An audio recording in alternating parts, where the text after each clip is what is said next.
My husband offered to watch the kids while I met my affair partner. At the time, I thought it was trust. Years later, I realized it was surrender.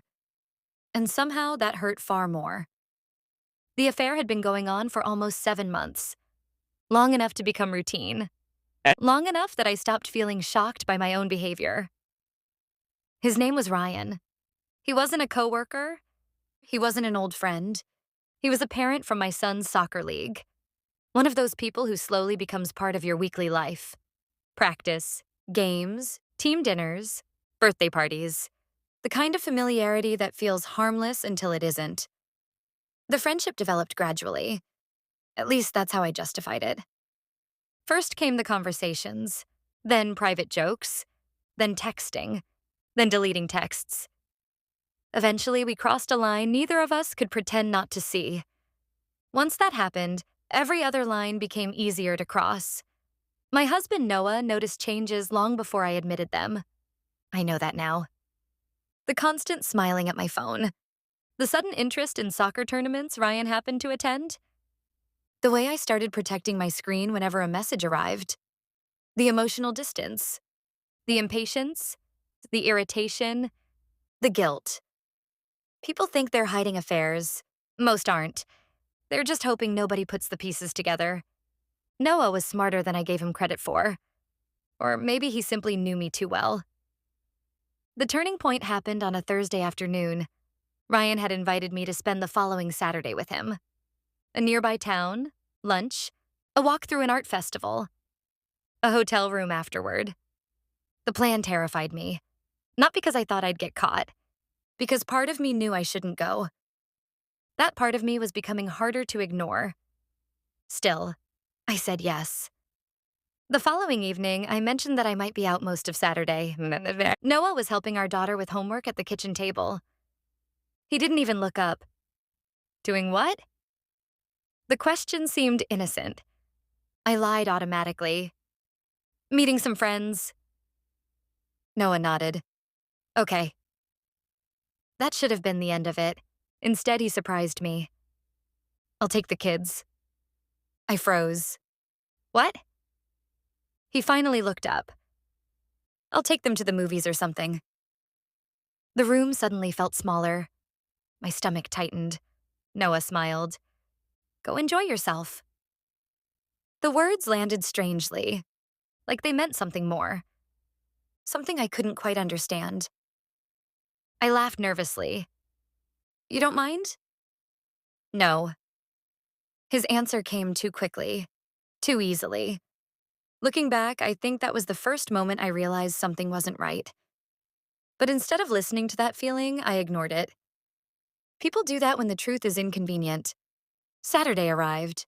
Noah got the kids ready early. Packed snacks, loaded backpacks, made plans.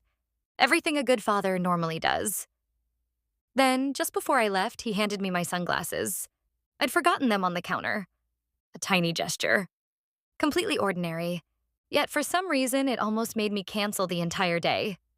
Almost. Instead, I kissed the kids goodbye, grabbed my purse, and left. The day with Ryan was fine. Not magical. Not life-changing. Just fine. Which was the problem. For months, I'd convinced myself I was risking everything for something extraordinary.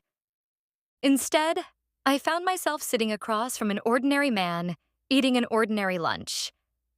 Listening to ordinary conversation. The fantasy was beginning to crack. Then my phone buzzed. A photo from Noah, the kids smiling outside a movie theater, both holding oversized popcorn buckets. The caption was simple, "They miss you." I stared at the screen far longer than necessary. Ryan noticed. Everything okay? I nodded, but honestly, it wasn't.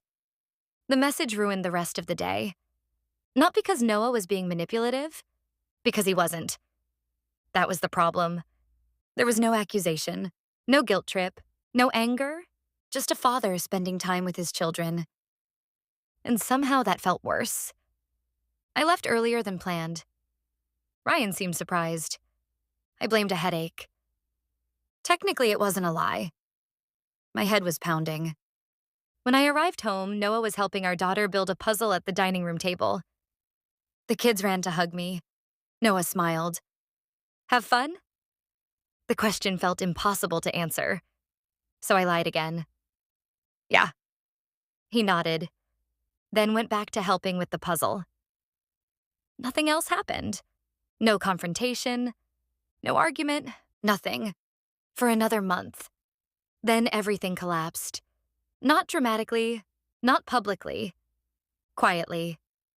One evening, Noah sat down beside me on the couch. The kids were asleep. The television was on. Neither of us was watching it. Then he said, I know about Ryan. My heart stopped. No yelling, no anger, just certainty. Pure certainty. I immediately started crying. Not because I'd been caught, because I was exhausted. Exhausted from lying. Exhausted from pretending. Exhausted from carrying two lives at the same time. The conversation lasted 3 hours. There was no screaming, no broken dishes, no ultimatums, just honesty. The kind we should have been having months earlier.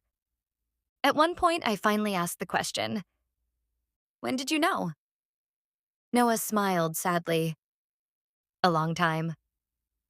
Then why didn't you stop me? His answer changed everything, because I couldn't. I stared at him, confused. What does that mean? Noah looked down at his hands, then said something I'll never forget. I already spent years trying to convince someone to love me. The room went silent. He continued, I'm never doing that again. Every word felt heavier than the last. If you wanted Ryan, stopping you wouldn't change that. I couldn't look at him, because deep down I knew he was right. The divorce happened less than a year later. Ryan and I tried to build a relationship. It lasted 11 months, almost exactly. Then it ended. Not because of betrayal, not because of drama. Because once the secrecy disappeared, there wasn't much left. The fantasy couldn't survive reality. Years passed. The kids grew older. Life moved forward. Eventually, Noah remarried. So did I. We became the kind of divorced parents who could sit together at graduations and birthday parties without tension. One afternoon, years later, we were attending our son's college orientation, waiting in a crowded auditorium, talking about ordinary things. Then I finally asked the question that had haunted me. Why did you offer to watch the kids? Noah laughed softly. Immediately. Like he'd known that question would come eventually. You really want to know? I nodded. He thought for a moment, then answered. Because I wanted the kids to have a good day. I frowned. That's it? No. He smiled, then looked toward the stage. The truth? I nodded again. Noah's expression softened. I wanted them to be with the parent who was choosing them. The words hit harder than any accusation ever could, because there wasn't any anger in them, only sadness and truth. For several seconds, I couldn't speak. Then Noah added, They deserved that. I looked down at my hands, ashamed all over again. Not because he intended to hurt me, because he didn't. The most painful truths rarely come from cruelty. They come from honesty. The ceremony eventually began.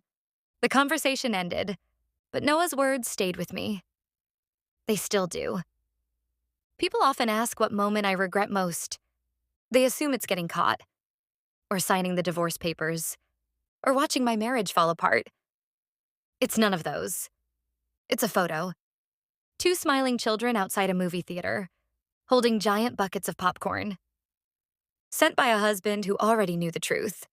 A husband who spent the day making sure his children felt loved while I chased something that was never worth catching.